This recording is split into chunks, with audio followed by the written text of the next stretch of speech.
Welcome to the Chief of Cybersecurity podcast, where we discuss relevant information surrounding protecting networks, devices, and data from unauthorized access or criminal use from hackers. Also, industry best practices and the cybersecurity workforce. Made possible by CMIS. Learn more at cmis.net. For a list of publications, visit DewayneHart.com. All right, Rich Castle once again here in the GPS Global Podcast Studios here in Atlanta. And on this episode of the Chief of Cybersecurity podcast, we have none other than the Chief himself in the building, Dewayne Hart. He's the author of the Chief of Cybersecurity Mindset and also a speaker, sought-after speaker. He's a Forbes contributor, amazing content on his YouTube channel, and of course, host of this podcast. Having said that, before we get into introducing Dewayne, you can check out DewayneHart.com for all of this content and more. And on this episode, we're going to be unveiling the dark side of AI. And it's all about business on this episode. So, Dewayne, what's on your short list here? Well, for this podcast, it is a short list, but when we talk about AI, it's a long list. Here's the reason why it's a long list, because there are so many discussion points about AI that is really surfacing all over the web. And also, too, there's some misinformation concerning AI.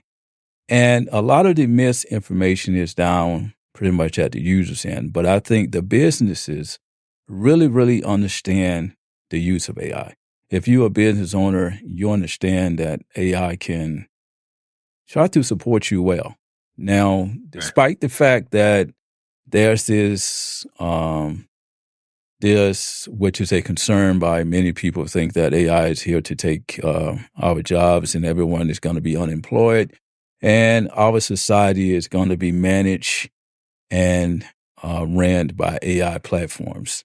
That is not the case. AI platforms are going to supplement some work, and AI is going to allow us to be more efficient, and it's also going to make sure that productivity is in place.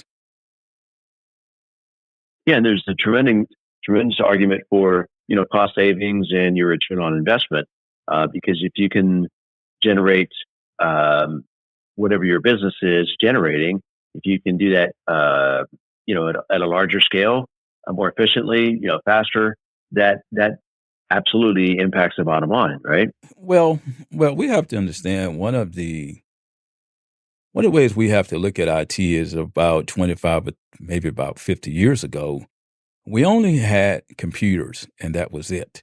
And as time has progressed, there have been more systems and applications added to IT enterprise. And it has put many IT enterprises in a high up-tempo environment. Customers want more data. Customers want data at a rapid speed. Customers want to be able to press a button and to get all the answers that they want. And businesses are challenged to meet those demands. So the processing of information and data has to happen at rapid speeds. All right. But at the same time, the information have to be optimized. And this is where AI comes to surface and to supplement some of the issues that we normally would have with humans. Now, that doesn't mean that humans are not going to have jobs. It just that means that the labor industry is changing and humans are going to take on different roles, because about 50 years ago, we never had these many IT jobs. If you look at the IT workforce, there was only maybe 6, maybe 7 different type of labor categories. Now, that's probably about 65 or 70 labor categories because the IT industry had changed. And now businesses are changing as well too, because there's a high demand for software applications. But these applications have to be built in a rapid speed. These applications have to support the customers. And if you think about a database and all the transactions that occur in those databases, and if you have an issue in your database programmer may have to spend hours trying to find the issue and to do backups and to repair the problem. But imagine you had an AI platform that can pinpoint the issue in real-time analysis. And I speak of real-time analysis, meaning that when the fault occurs within a second, the AI platform will give you an indication and saying that this is where your problem is located in database one, and this is what you need to do to actually fix the problem. And this is what humans come in now, because you have to do the work. So you're still employed. I mean, that's absolutely, yeah. That's an excellent point, because, you mentioned earlier, just in this conversation, that, it wasn't that long ago that, the technology was just literally just the computer, which we thought, obviously, that was cutting edge, forward thinking and so forth.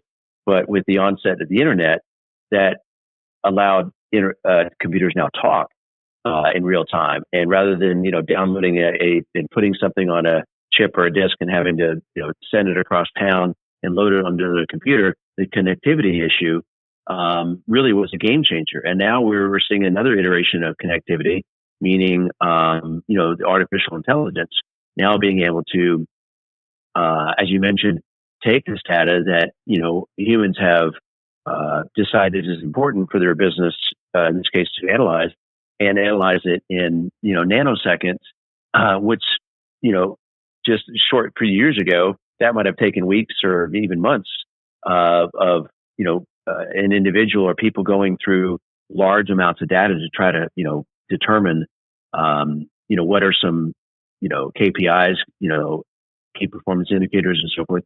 But now you get the feedback, and now finally it allows that company, that organization, to react and provide better customer experience, which then gives them that competitive advantage, right? Yes. Businesses are in business for profit. How can you make a profit? How can you outperform your competitor? This is Right. the nature of business. So bringing an AI platform just makes common sense, and it makes do right. Now, there's probably still a group of audience out there that are probably in a conventional mindset to say that I do not like this new age of technology because it scares me, because we're not going to have a job. No, you just need to change your skill set around, because now what happened is with customer service, a lot of those jobs are going to be supplemented in so many ways with AI, but you still need humans to work for businesses, because who's going to program an AI platform? Who's going to build the AI platforms? This is where you need humans to intervene. Now, I also want to bring up that most of the time when we think about AI, it is always on the technical level. But really, if you think about the other factors that come with AI and like your decision making, this is where Right. real-time analysis comes to surface. Because if you are in a corporate office, and if you have financial data and you need to scroll through all of this financial data before a major meeting and to figure out what information that you need to present to your client because you want to seal the deal, this is where AI comes to surface. One of my articles that I wrote which was about 2 months ago, it actually talked about how AI, cybersecurity, and IT health transformation are all synced together, because in the medical industry now, which is a business, AI has found ways to streamline healthcare and to help medical institutions out, because their sole purpose is to deliver patient care. But it's a business, because in the Right. medical industry, the core, and I'll state it again, is for patient care. So as we see now, businesses really, really have to take fold and to look at AI, but at the same time have to think about cybersecurity, because AI and cybersecurity are married together, and AI and cybersecurity works together. And then there are times when AI and cybersecurity may have to fight against each other. I hate to use that Yeah, I term, mean, but it's the right. truth. So you really have to understand those three critical Yeah, points.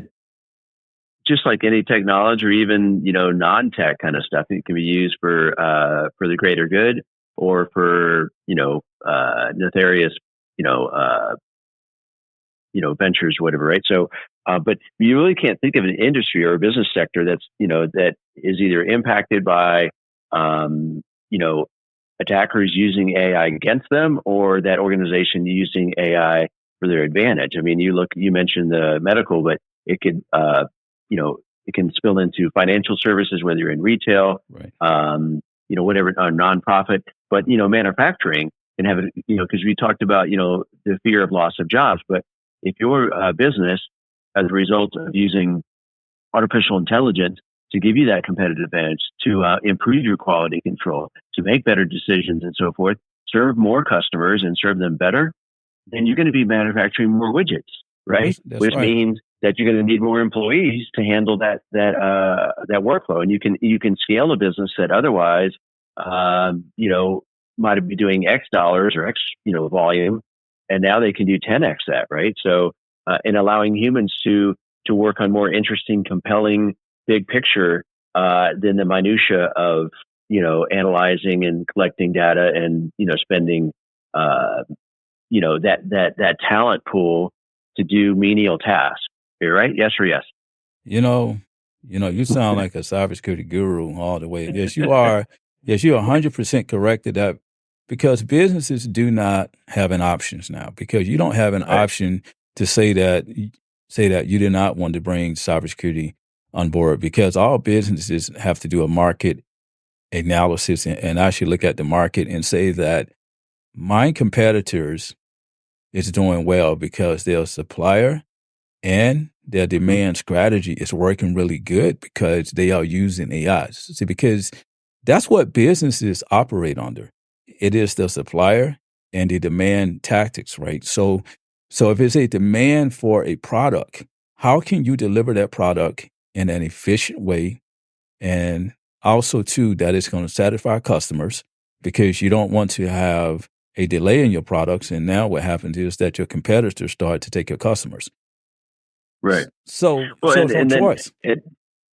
right, and the day we're living in now. I mean, it's all about delivering on customers' expectations, and those expectations are very different, than they were just a few short years ago, right? And so, not only keeping up with your competitors, but keeping up with your own customers and not Well, losing those customers, right? So, I mean, if well, you can maintain your current customer or client base, and keep delivering on that, that's uh, that obviously is part affects your bottom line.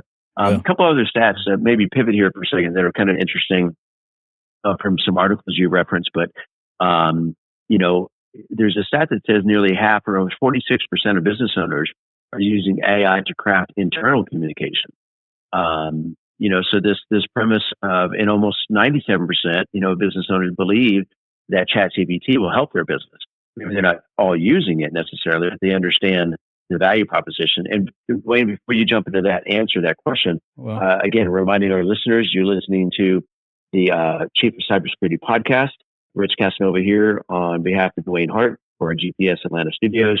We're talking about unveiling this dark side of AI, but also enlightening businesses and how businesses are becoming enlightened about the application. So, what are your thoughts on a couple of those topics regarding, business owners using AI to craft internal communications and their premise of the positive benefits of ChatGPT?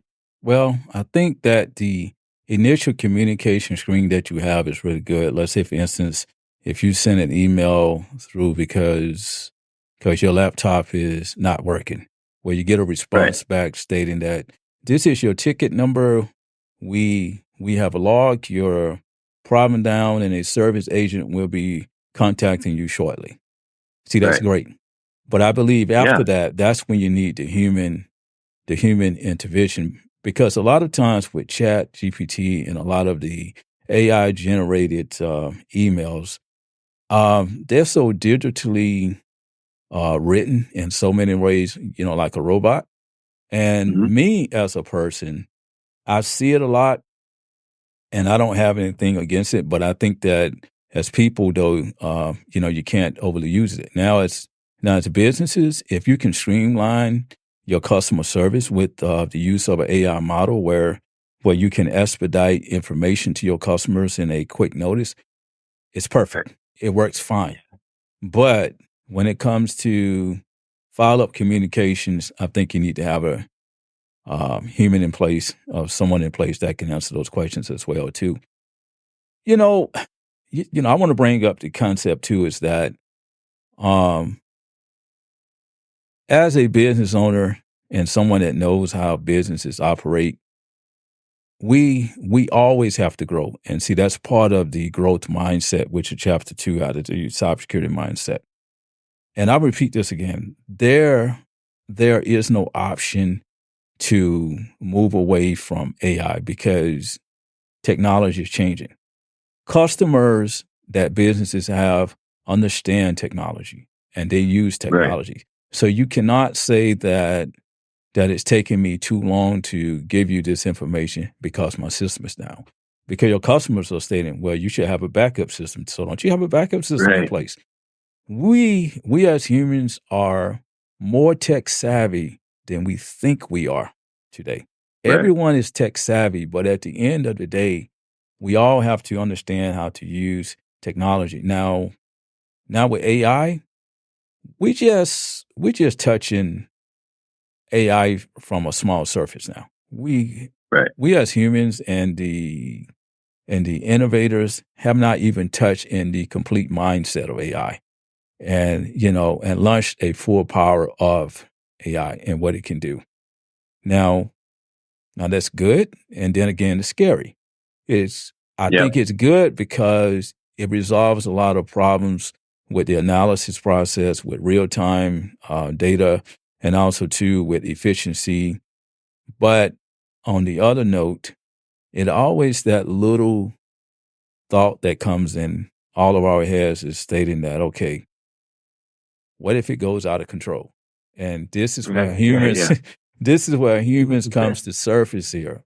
Because one of my articles that I wrote with Forbes is that it's great to have AI platforms, but see, we have to track innovation is very, very important. So with this article here, and I want to tell all my listeners out there, is that think about every day when you use ChatGPT, think about when you log onto the internet, and now how AI has become a luxury because it's helping to resolve a lot of problems and it's helping you out with writing in so many ways. But at the end of the day, we still have to remember that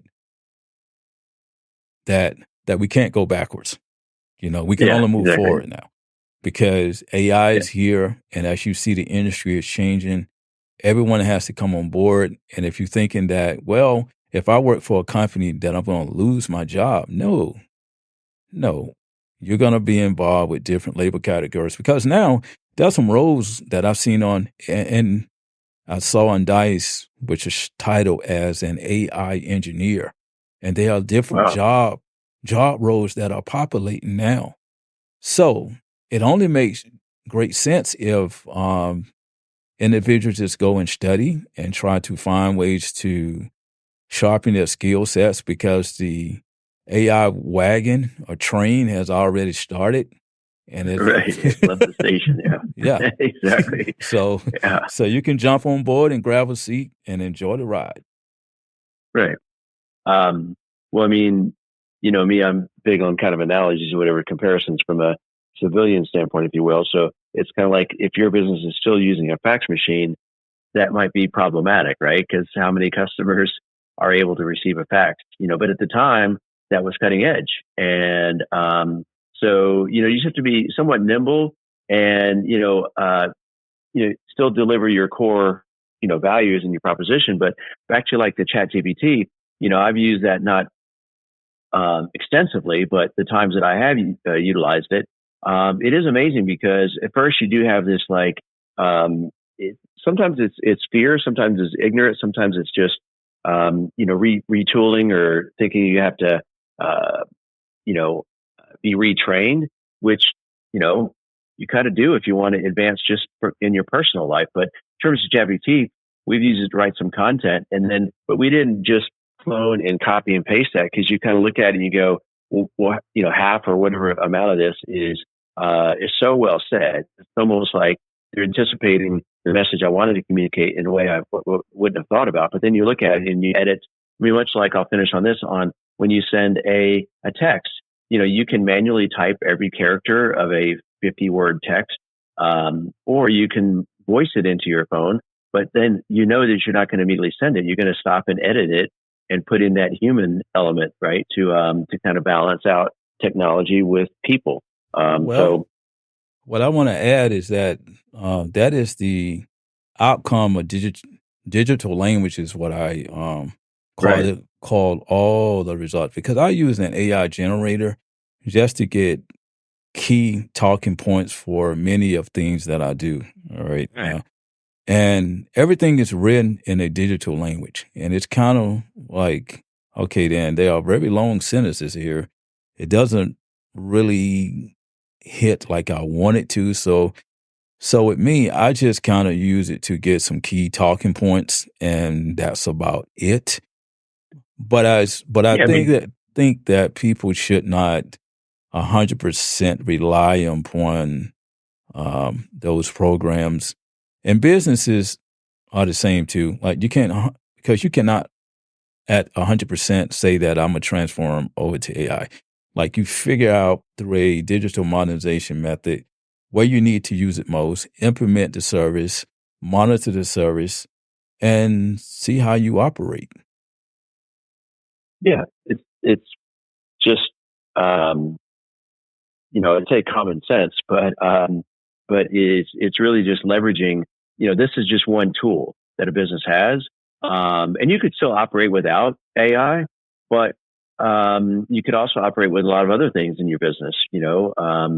But if you use the tools to your advantage, you can, as we mentioned earlier, you can be more efficient, deliver better products and services faster.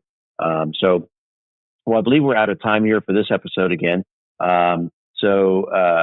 Any closing thoughts here, and then we'll sign off.